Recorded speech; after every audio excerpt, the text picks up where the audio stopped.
So with everything else going on in the world today, this is something that I don't hear enough people talking about, and I think that you should be concerned with, and that is the current bird flu situation. We saw the bird flu outbreak in Europe this past winter around December, January timeframe, and that bird flu has continued on in Europe. And simultaneously, we are experiencing a massive bird flu here in the United States, something we haven't seen since 2014, 2015. And I think that the media has downplayed the severity of this a little bit, or at least they're just not putting it out there enough. In 2014, 2015, at the peak of the bird flu situation, we saw about 50 million birds destroyed. 50 million birds. If you look at the bird flu today, a couple of weeks ago, it was maybe 3 million, then it was 5 million, then it was 8 million, then it was 12 million with another 3.4 million on the way out. This thing has been growing very, very quickly. It is a pandemic that is happening in multiple places around the world, and it's going to impact, those are domestic birds, by the way, that I'm talking about.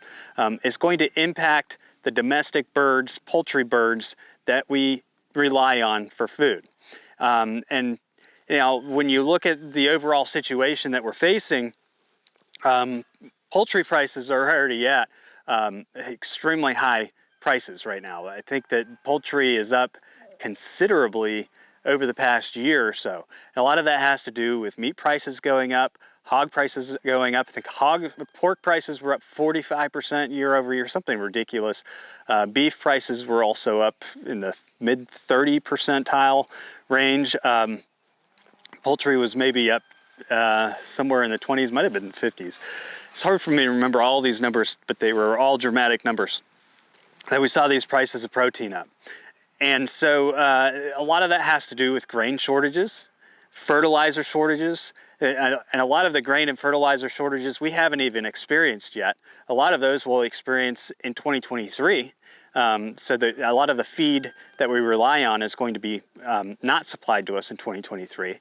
The shortages that you're hearing about now, though, on feed shortages were pre-existing problems. They're from 2022, or 2021, sorry, the 2021 growing year. We've already been in a feed shortage. So that's been kind of a main driver behind the price increase in protein and meat, is the fact that our stock-to-use ratios have been declining. We just simply don't have the amount of feed that we need to have in order to feed all of these animals. And like I said, with the situation in Ukraine and Russia, the cutoff of a lot of the minerals we need for fertilizers from Russia, this situation is going to get even worse as we go into the next year. Brazil had a lot to do with this year's feed shortage because I believe going into a second year of La Nina, I did a video on this last fall. Going into the second year of La Nina, we could expect to have bad crop yields again. La Nina is expected to last through most of the growing season here in the United States.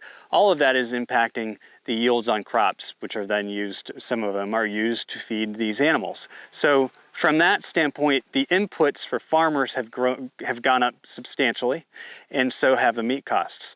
But this bird flu situation has an opportunity to make things even worse. Some of you might be thinking, well, we'll use less feed, but that's not necessarily true either, because we're already in a feed shortage, and by next year, when we're relying on this year's crop for feed, hopefully we're past the bird flu stage and people are going to be regrowing their flocks. In the 2014-2015 shortage, the flu mainly affected egg-laying birds. So we saw a dramatic increase in egg prices. Right now with the bird flu, although we had not seen an increase in poultry prices that you could really correlate with this bird flu, we have seen an increase in egg prices, which could be a sign that they're expecting this situation to get worse. At 12 or 15 million birds, and those are domestic poultry birds that I'm counting, we're moving very quickly towards that 50 million number. So I think that we can start to see a lot of the impacts that we saw in 2014, 2015 due to this current outbreak. I think we're going to see a very similar outbreak. There's too much confidence in the poultry market right now with traders and looking at the poultry numbers to really drive the price up because they feel as though we have the ability to contain. But most people are pretty sidetracked. A lot of people don't even know that there's this bird flu epidemic going on around the country. It has gotten into the wild birds. We've had a hawk diagnosed that died up in the Raleigh area. It's in every state. I think it's, you know, if you weren't paying attention to the news, it's like it started in one part of the country and then a week later it was all over the country. We're in a period of time when birds are migrating from south to north, and they're just, you know, they're moving this thing everywhere with them. It's spreading like wildfire, and I don't think that the spread has peaked. I think if you look at pandemic curves, the spread is far from peaking. So it's going to get a lot worse before it gets any better.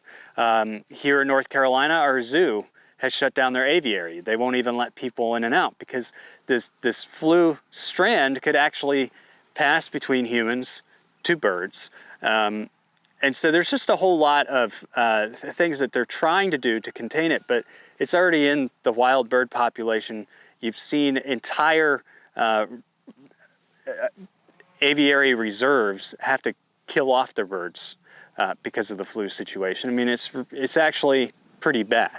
And when you look at the price impact that it's going to have on poultry going into next year, or actually this year, it's going to be pretty dramatic because this is like a current event. So the grains are going to impact pricing next year, and the dead birds are going to impact pricing this year. And it's going to fall all the way down the line because if you can't buy chicken, you're going to end up buying more pork, or you're going to end up buying more beef. So this is a scenario that's playing out in Europe and the US, and will likely spread throughout other parts of the world, where we are reducing a supply of protein, just like what happened with pork back in 2019.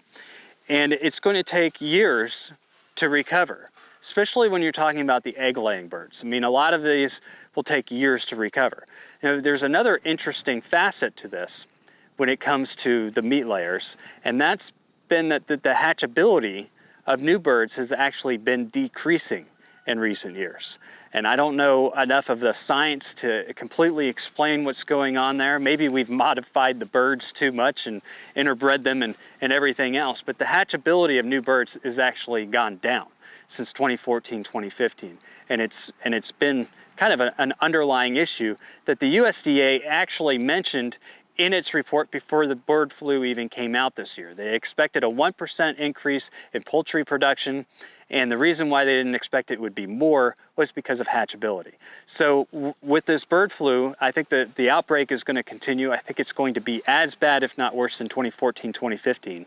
I think it's going to be right in that ballpark range.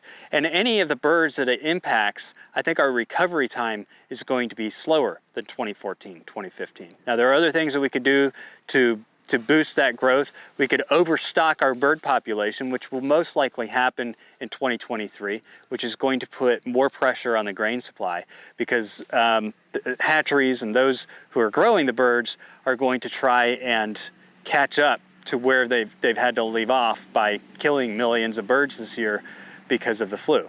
So that is going to be another scenario that we'll see play out in 2023 in the grain markets. And I think that they would have to overstock birds. I think they would have to try and increase their programs as quickly as possible to get the market back on track, especially when you're seeing these lower numbers in hatchability. These are all things that a lot of us don't think about on a daily basis, but it's impacting us on a daily basis. Now, with this bird flu, something I would be cautious of is a dialogue that I've seen start to appear in the news. And that is that people with backyard flocks are helping the spread of the bird flu. That is factually not correct, because what is spreading this bird flu are wild birds that are migrating. They're migrating everywhere. A backyard flock is relatively contained. I mean, it's not like people are letting these birds roam hundreds of acres free or fly away and spread it to somebody else. For example, we have about 30 acres. Our birds probably roam 1.5 acres near the center of the property. For them to be able to transmit the flu to our neighbor's flock of birds would be relatively low. but a bird that's flying over on a power line, or stopping in for a visit in the areas where our birds are, and if our birds had the flu symptoms, they would pick it up and trace it on. The argument is that people who have backyard flocks don't know how to look for the bird flu. And so because they can't recognize it, they may not realize that it's infected their flock. And if they allow it to persist, then there's a higher chance of transmission from there. So that's kind of where it's coming from. It's saying people who have chickens and raise them aren't experts on what they're doing, and therefore it can cause a problem for the poultry industry and cause a shock in our food supply system. So that is a dialogue that's been coming up that I've heard several times. We, as backyard flock owners or small farmers, are a threat to the overall industry and therefore a threat to global food supply. So if you have backyard chickens, there are a number of symptoms that you can look up as far as what to look for when it comes to bird flu. And just like diagnosing anything else, it should be relatively easy to understand. Now, if you start having some chickens flop over dead, chances are you've got the bird flu in your flock already, and things are bad. But there are other signs, earlier signs that you can look for, as far as the bird's wings starting to droop, a discoloration in their face, a change in their appetite.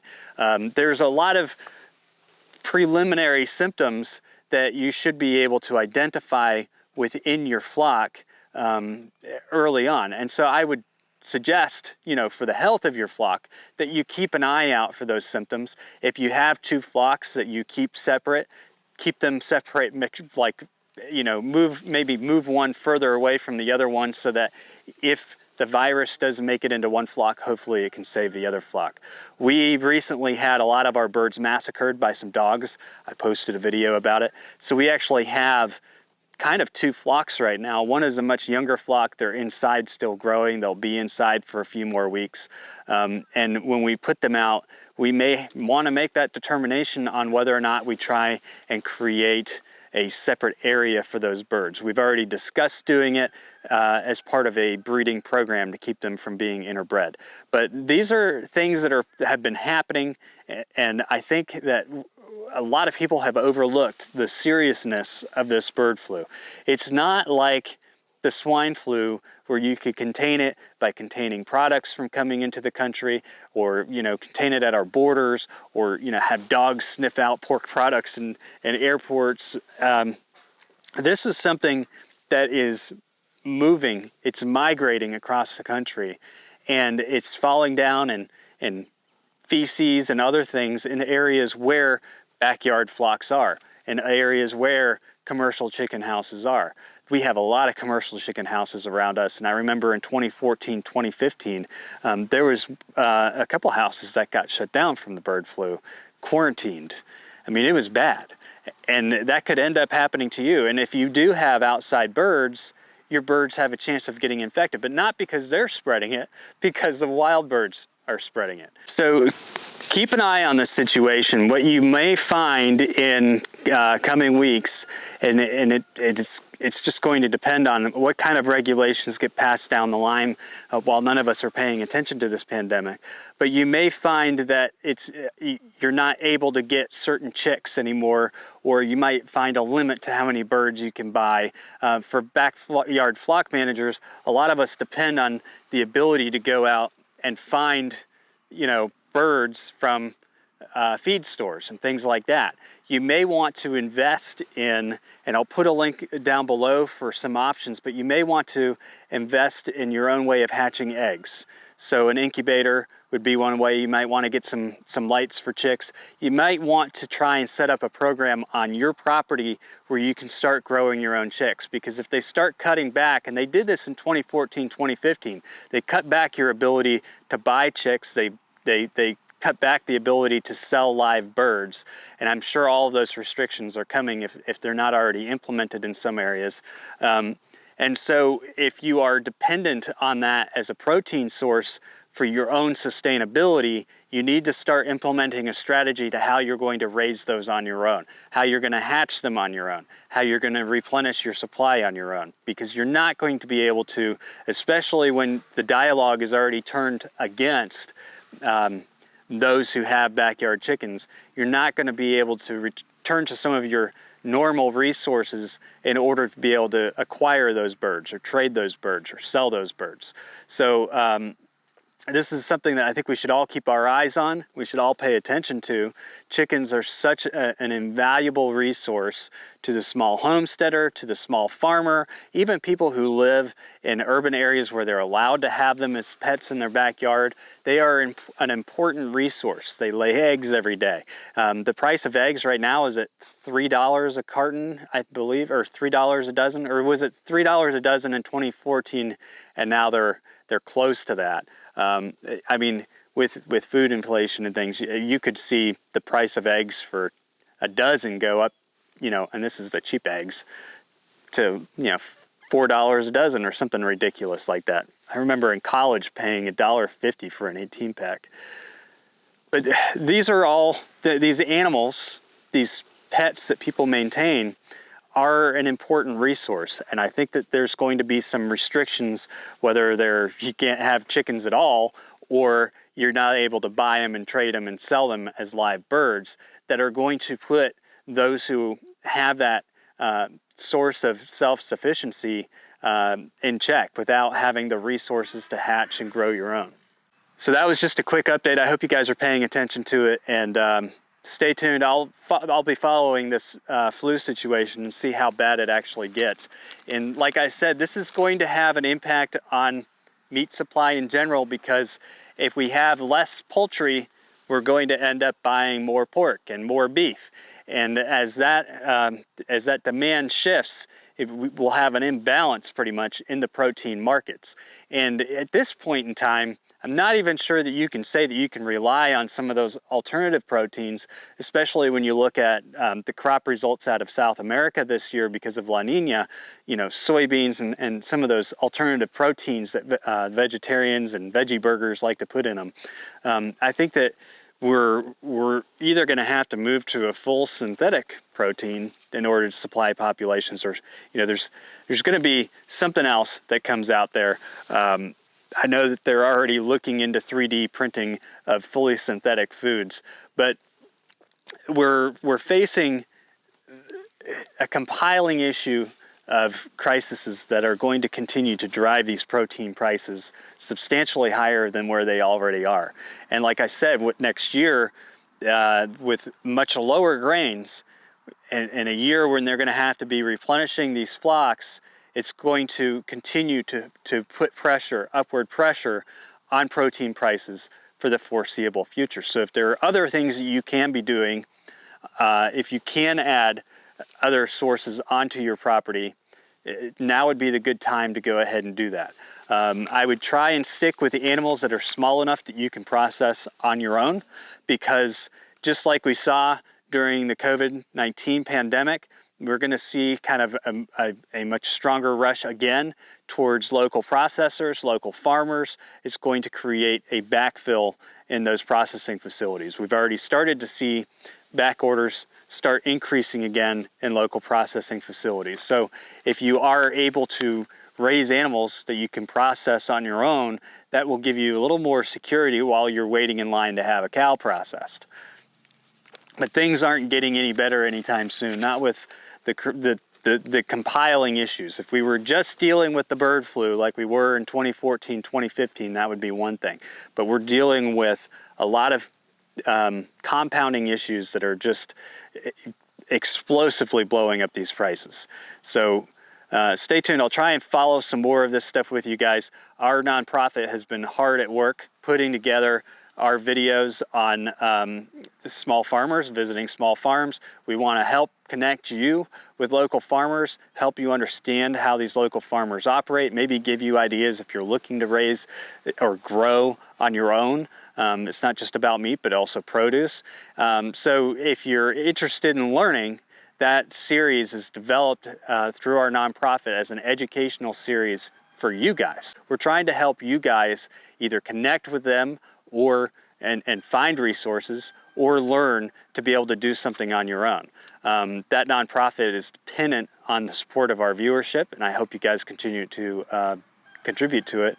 And I hope you guys enjoy these videos when we get them out there. It's taking us a lot of time to edit them together, and so I haven't had as much time to do videos like this, but they're really important. And there's, you know, we could talk about the issues left and right until we're blue in the face. We could put warnings out there left and right until we're blue in the face. But unless you are given solutions, what good is any of that?